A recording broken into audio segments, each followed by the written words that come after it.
पहले हुड्डा साहब के पास गए, दैया खा पूरी मिलकर है, फिर उड़ते नाराज होकर आ गए, ऐसा क्या हुआ? जी टिकट मांगने के लिए गए थे, हुड्डा साहब ने इनकार कर दिया। आपसे अलग दो नाम और हैं, मोहन बड़ोली और सतपाल ब्रह्मचारी, इनको लेके आपका क्या कहना है? उसके लिए मैं क्या कहूँगा, वो है तो है। टफ कंपटीशन है जी आपका, दोनों ये दिग्गज हैं, पैसे वाले हैं, 3 किले कुकर टिकेगा उनके आगे।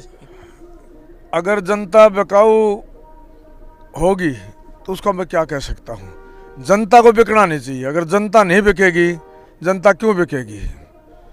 जनता को अपना हमदर्दी चाहिए, अगर वो खरीदने की कोशिश करते हैं। बस बड़े बड़े नेता मंत्री, बड़े बड़े गाड़ियां, रेले के रेले चल रहे हैं जी। ये जनता का फैसला है, ये रेले से काम नहीं चलेगा। जनता तो पता नहीं बड़े बड़े पैसे वाले को ठुकरा देती है।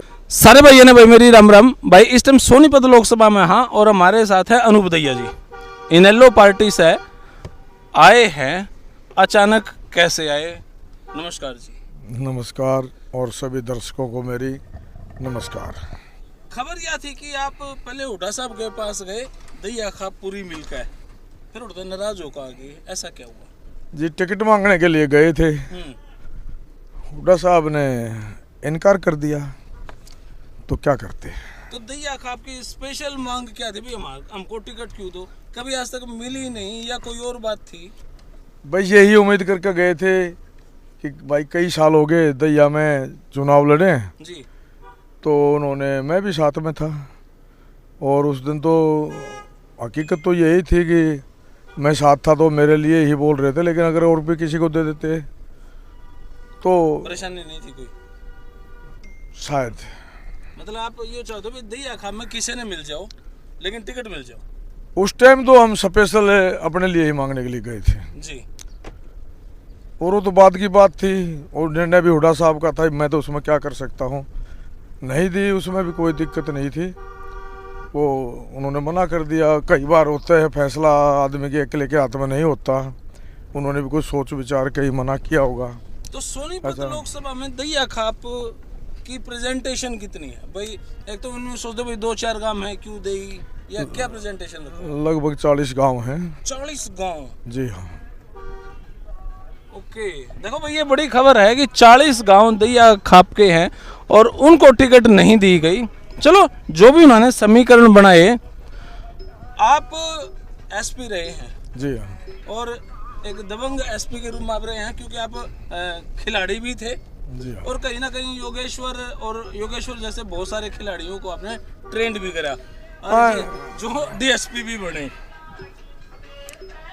योगेश्वर डब में ऑल इंडिया की टीम का कैंप ले रहा था जी, तो योगेश्वर, सुशील, ये सारे टीम के पार्ट थे, जी, और मैं इंडिया टीम का कोच था, और उस कोच के लिहाज से ट्रेनिंग देना तो स्वाभाविक था। जी, वैसे तो वो बहुत सुलझे समझे, डिसिप्लिन, बहुत बढ़िया, एक अच्छे रेसलर थे, और जहाँ तक ट्रेनिंग का पार्ट है, उनसे थोड़ा मोटिवेट करने की ज़रूरत होती है खिलाड़ी को। कोई भी खिलाड़ी है, मेहनती थे, बहुत हार्ड वर्कर थे, उनके साथ रहने में, कुछ कहने में मज़ा भी आता था, सारी बात मानते थे, कोई ऐसी बात नहीं थी जो उन्होंने कभी डिनाई किया हो या मना किया हो, वो बहुत बढ़िया थे वो। आज अगर बात करा, आप मान लो बन गए एमपी की तैयारी में, और आप 25 महीने आपका वोटिंग हो गई और आप बन भी गए, तो आप अभय सिंह 2-4 एमपी मिलकर करेंगे कि बदलाव के कर्ज को? आप प्रधानमंत्री तो आप बना नहीं सकते, क्या करोगे? प्रधानमंत्री क्यों नहीं बना सकते? आपकी पार्टी से तो नहीं बनेगा, समर्थन ही किसी को देना पड़ेगा। वो समय, तो राहुल गांधी या नरेंद्र मोदी? वो समय बताएगा, उसका फैसला समय करेगा, समय देखो क्या करता है। आप अकेले या अभय सिंह जी अगर बदलाव की बात करा, सोनीपत में बदलाव कराएंगे भाई, आप किस तरह ग्रांट मांगोगे? कौन अपना ग्रांट देगा? क्या बदलाव, क्या आपका मैनिफेस्टो है? क्यों? अगर मान ले जी, पार्टी में एमपी नहीं है, दूसरी पार्टी की आ रही है, जी, तो एमपी का कोई बजट नहीं है, ग्रांट है या नहीं है? 5 करोड़ की या 2 करोड़ की? 5 करोड़ 2 करोड़ जो भी है, जी, उसके लिए आगे हमें और आवश्यकता होगी तो सरकार से लिख कर मांगेंगे, हमें इस चीज़ के लिए चाहिए।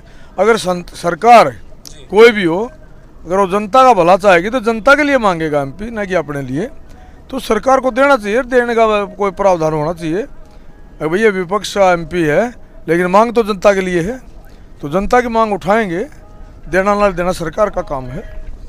आप एसपी रहे हैं और एसपी एक बड़ी दबंग छवि है और अब इलेक्शन भी लड़ रहे हो और आप बिल्कुल जमीनी स्तर तक जुड़े भी हो और बहुत छोटे से, ज़्यादा बड़े तो नहीं कहूँगा क्योंकि एक 3 किले मेरे ख्याल से आपका बंडा है। हाँ जी।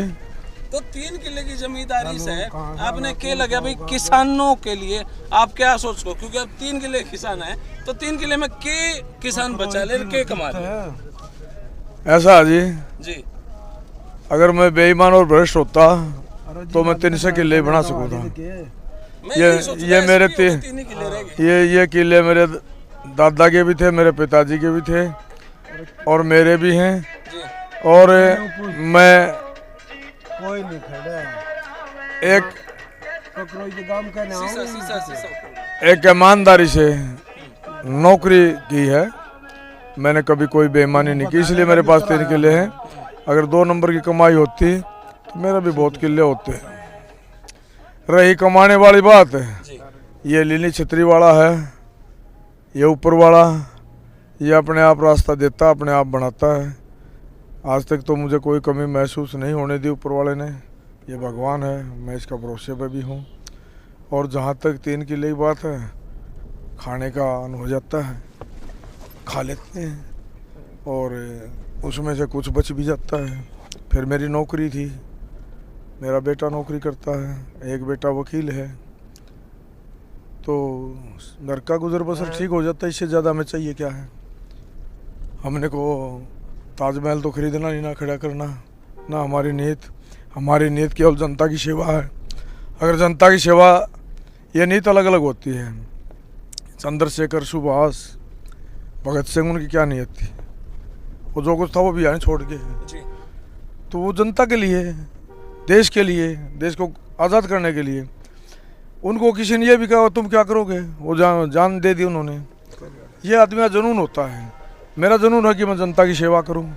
ये कोई ये कहे भाई ये पागल है, जनता के लिए पीछे पड़ा, जनता क्या करेगी, वो फैसला जनता का। अगर जनता मुझे बना देती है और संसद तक पहुंचाएगी तो मैं जनता के बीच में ही रहूँगा और जनता के दुख तकलीफों को हर संभव दूर करने का प्रयास करूँगा। अभी तक 2 ही आपसे अलग 2 नाम और हैं, मोहन बड़ोली और सतपाल ब्रह्मचारी, इनको लेके आपका क्या कहना है? उसके लिए मैं क्या कहूँगा, वो है तो है। टफ कंपटीशन है जी आपका, दोनों ये हैं, पैसे वाले हैं।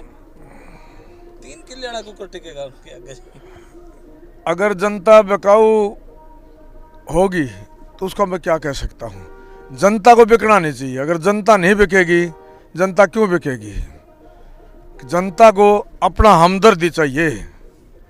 अगर वो खरीदने की कोशिश करते हैं, बस बड़े बड़े नेता मंत्री, बड़े बड़े गाड़ियां, रेले के रेले चल रहे हैं। ये जनता का फैसला है, ये रेले से काम नहीं चलेगा। जनता तो पता नहीं बड़े बड़े पैसे वाले को ठुकरा देती है, बड़े बड़े आदमियों को इन्होंने मात नहीं दी क्या? एक गरीब घर का बच्चा नहीं बनया क्या आज तक? पंजाब में इलेक्शन में यही देखा, बड़े बड़े नेता हार गए जी। तो ये फैसला जनता का है, पैसे की मुरोड़ नहीं चलती इसमें। मैं एक भूमि से जुड़ा हुआ आदमी हूँ। अगर जनता मुझे समझेगी भाई ये हमारा भाई है, हमारे लिए ठीक रहेगा, तो जनता मुझे वोट दे देगी। और ये समझेगी भाई मैंने पैसे वाले को वोट देनी है या और कुछ करना है, तो फैसला जनता का है। इसके लिए मैं कुछ नहीं कह सकता, ये मैं मान देता हूँ। उनके पास पैसे मेरे से ज़्यादा है, कोई शक नहीं इस बात में। मैं लुटेरा नहीं हूँ, मैं और कुछ नहीं हूँ, मैं तो अपनी बता सकता हूँ। मैं तो सिर्फ अपनी नेक कमाई से अपना घर का गुजर बसर कर रहा हूँ। तो आम जनता को क्या मैसेज देना चाहेंगे, वोट आपको ही क्यों करे? मैं जनता के दुख दर्द को समझ कर, मैं उनका दुख दर्द दूर करने का, बहुत दुखी है जनता। क्या सोच रहे हो आप? जनता में आप घूमते हैं, कितनी जनता सुखी है। मेडिकल में देख लो, बच्चों के स्कूल पढ़ाई में देख लो, जो गरीब बच्चे हैं। दूसरी बात फिर नशाखोरी में देख लो, क्या सोच रहे हो, जनता सुखी है? चंद लोगों को छोड़ गए आम जनता देहात में रहती है, उनकी हालत आपने देखी होगी। तो मैं देहात का आदमी हूँ, मैं ये नहीं मैं शहरी से खिलाफ हूँ, लेकिन देहात का आदमी हूँ, देहात के दुख दर्द को समझता हूँ।